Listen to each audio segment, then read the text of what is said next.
ብትሰማኝ አምላኬ ፈልገ ብትሰጠኝ ሰው በልኬ እኔ አጣው ፈልጌ ምነው ብትሰማኝ ፈጣሪ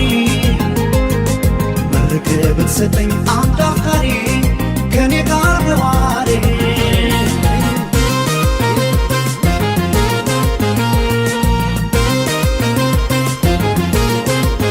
በስቻለ ምነው ለእኔ ብቻ ጠፋ አፍቃሪ ሰው ያለ ባይተዋር አታርገኝ ተው ፈጣሪ